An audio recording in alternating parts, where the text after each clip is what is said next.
Non political رویہ بھی کہہ سکتے ہیں، ضد اور ہٹ درمی بھی کہہ سکتے ہیں، یا اسے جس طرح سے وہ کہہ رہے ہیں کہ جی وہ ڈٹ کے کھڑا ہے سمجھتے کہ نہیں. تو سیاست میں اس طرح کا عمل جو ہے اس کی کوئی جو ہے وہ پذیرائی تو میں نے کبھی نہیں دیکھی. ضد کہیں یا ہٹ درمی، بات یہ ہے کہ بات ٹو دی پوائنٹ ہونی چاہیے. وہ کسی ڈیل کے لیے تیار نہیں ہے، بڑی سیدھی بات. ایسے بندہ گھماتا پھر ادھر ادھر کو. کون؟ عمران خان. اس بارے میں دو بڑی سنجیدہ ایفرٹس ہوئی ہیں. تو نہ صرف وہ ڈیل کے لیے تیار نہیں ہے بلکہ جو اس کی شرائط ہیں اس شرائط کو موجودہ حکومت پورا نہیں کر سکتی. میاں نواز شریف بہت بڑا سیاستدان ہے، بہت بڑا پولیٹیشین ہے. اس نے 3 مرتبہ اپنی زندگی میں اپنے آپ کو بھی بچایا، اپنی پارٹی کو بھی بچایا اور راستہ نکالا.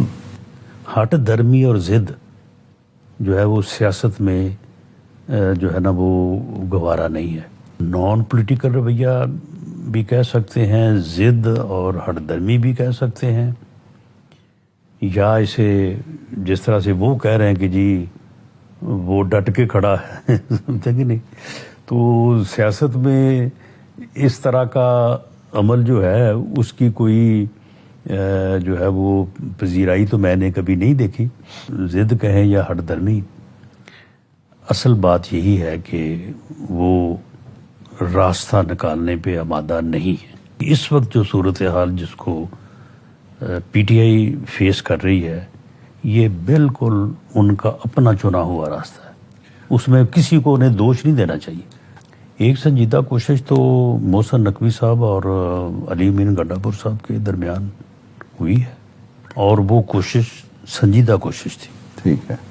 24 نومبر کو جب انہوں نے گراؤ کیا اس وقت بھی تھی، اس سے پہلے بھی تھی، اس وقت بھی تھی. دوسرا جو ہے اس کی میں تفصیل میں اس سے زیادہ نہیں جا سکتا کہ کچھ لوگ باہر سے آئے تھے ایک ملک سے. جی جی. وہ بھی بڑی سنجیدہ کوشش تھی، اور ان لوگوں کا عمران خان صاحب سے بھی تعلق تھا. جی جی. وہ لوگ عمران خان صاحب کو ملے بھی. جی ملے. اور میری انفارمیشن کے مطابق عمران خان صاحب ان کے ساتھ پہلے راضی ہو گئے. پہلے انہوں نے مان لیا کہ جی ٹھیک ہو جائے، ٹھیک ہے، لیکن اس کے بعد پھر پیچھے ہٹ گئے.